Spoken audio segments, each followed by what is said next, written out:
उत्तर प्रदेश की योगी सरकार में आरोपियों से मुठभेड़ का मामला कोई नया नहीं है। फिर चाहे वो उमेश पाल की जान लेने के आरोपी हो या बिकरू मामले के मुख्य आरोपी गैंगस्टर विकास दुबे, पुलिस का निशाना सटीक लगा। पुलिस की ज्यादा गोलियां बेकार नहीं हुई। जो गोली पुलिस की बंदूक से निकली वो एकदम ठिकाने पर लगी और आरोपी की जान चली गई। आमतौर पर जो मुठभेड़ मीडिया के कैमरे के सामने होती है उसमें पुलिस की बंदूक धोखा दे जाती है। कई बार तो आरोपियों को घेरने के लिए पुलिसकर्मी मूक से ही ठाई ठाई की आवाजें निकालने लगते हैं। लेकिन जहां एनकाउंटर मीडिया की नजरों से दूर होता है वहां पुलिस हमेशा कामयाब होती है।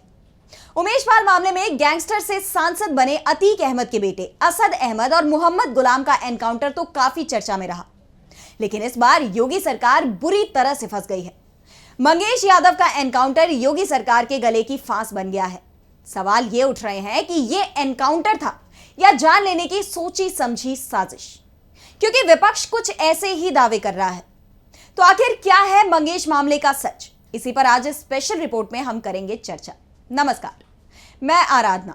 तो बात मंगेश एनकाउंटर पर घिरी योगी सरकार की। एक तरफ योगी सरकार कानून व्यवस्था के मसले पर जीरो टॉलरेंस की नीति की बात कर रही है, तो दूसरी तरफ प्रदेश में पुलिस अधिकारियों पर ही कानून की धज्जियां उड़ाने के आरोप लग रहे हैं। मंगेश मामले में तो कुछ ऐसा ही मंजर नजर आ रहा है। सपा प्रमुख अखिलेश यादव ने इसे साफ तौर पर साजिश करार दिया है। योगी सरकार पर आरोप लगाते हुए उन्होंने कहा कि मंगेश की जान ली गई, इनको दर्द समझ में नहीं आ रहा। अखिलेश ने दावा किया कि एनकाउंटर को लेकर झूठी कहानी बताई जा रही है।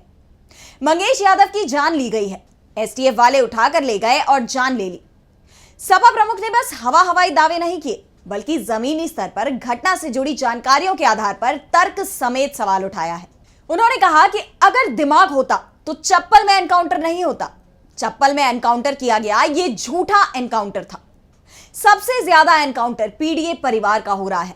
भाजपा वालों ने यूपी को फर्जी एनकाउंटर का राजधानी बना दिया है।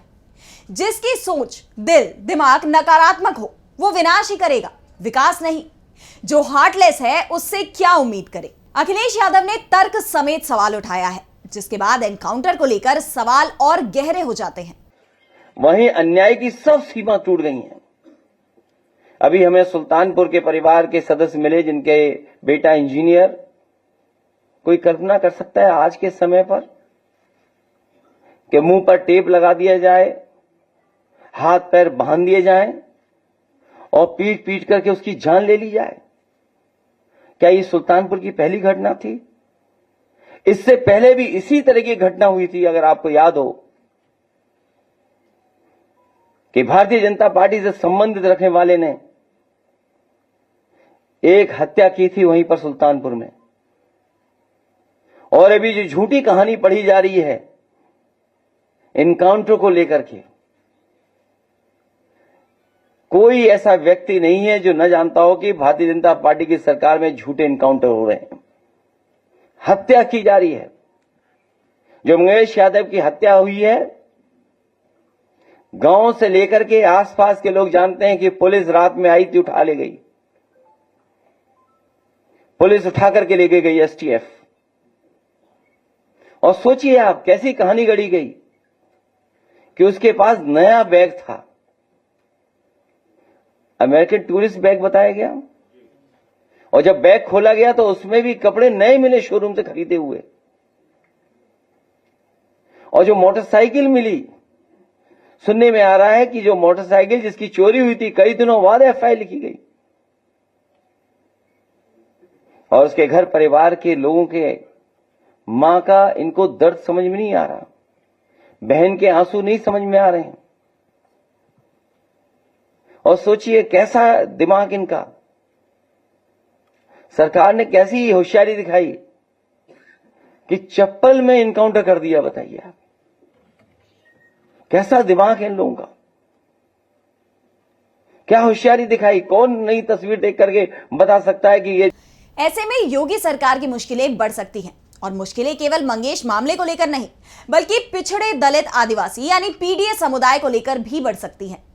अखिलेश ने आरोप लगाया है कि बीजेपी सरकार की यह साजिश मंगेश के खिलाफ नहीं बल्कि पीडीए के खिलाफ थी।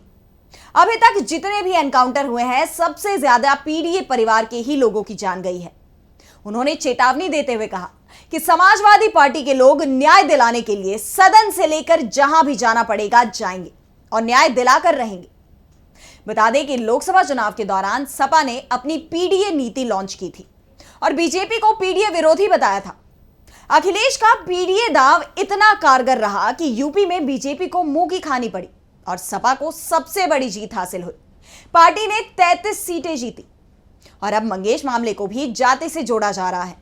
अखिलेश ने मंगेश यादव एनकाउंटर को यादव जाति का होने के कारण की गई पुलिस कार्रवाई करार दिया है, जिसके बाद योगी सरकार मुश्किल में नजर आ रही है।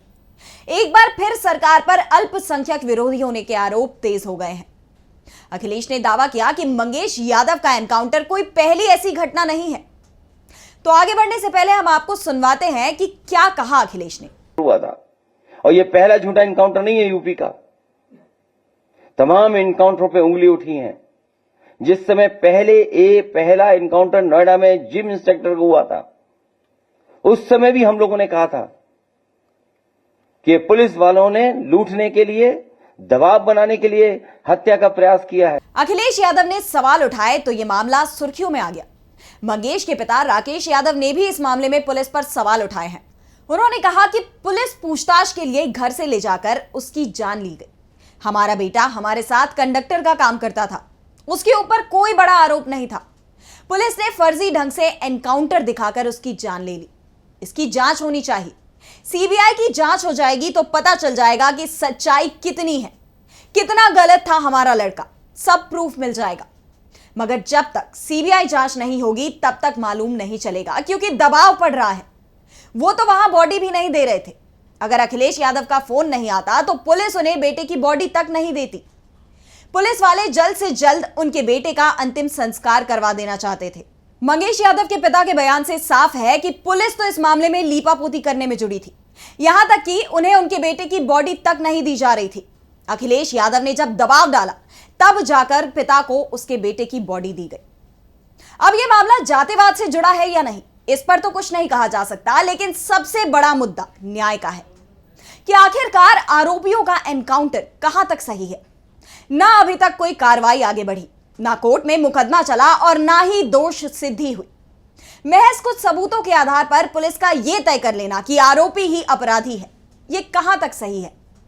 और ना सिर्फ आरोपी को अपराधी करार देना, बल्कि उसे खुद ही सजा भी दे देना, क्या यह उनके मूल संवैधानिक अधिकारों का हनन नहीं है? हमारा संविधान सभी को एक गरिमापूर्ण जीवन जीने का अधिकार देता है और हमारे देश का कानून यह कहता है कि 100 गुनहगार बच जाएं, लेकिन एक भी बेगुनाह की जान नहीं जानी चाहिए। लेकिन योगी राज में जिस रफ्तार से आरोपियों के एनकाउंटर सामने आ रहे हैं, यह कहां तक सही है? इस पर सवाल उठाते हुए मंगेश मामले को लेकर कांग्रेस सांसद राहुल गांधी ने भी ट्वीट किया था। उन्होंने लिखा था कि भाजपा शासित राज्यों में कानून और संविधान की धज्जियां वही उड़ा रहे हैं जिन पर उनका पालन कराने की जिम्मेदारी है। सुल्तानपुर में हुए मंगेश यादव मुठभेड़ ने एक बार फिर साबित कर दिया कि भाजपा रूल ऑफ लॉ पर विश्वास ही नहीं करती। मंगेश के परिवार के आंसू पूरे देश से सवाल पूछ रहे हैं। कौन जिएगा और कौन नहीं, इसका फैसला अदालत करेगी या पुलिस? अदालत या पुलिस, आखिर कौन करेगा फैसला? क्योंकि हमारा कानून कुछ कहता है, लेकिन बीजेपी सरकार में हो कुछ और रहा है। लेकिन अब इस मामले ने जिस तरह से तूल पकड़ लिया है, उसके बाद यूपी पुलिस से लेकर सीएम योगी आदित्यनाथ बुरी तरह से घिर गए हैं। तो आज की हमारी स्पेशल रिपोर्ट में बस इतना ही। अगर आपको ये रिपोर्ट पसंद आई तो वीडियो को लाइक करना ना भूलें और चैनल को सब्सक्राइब कर लें। नमस्कार।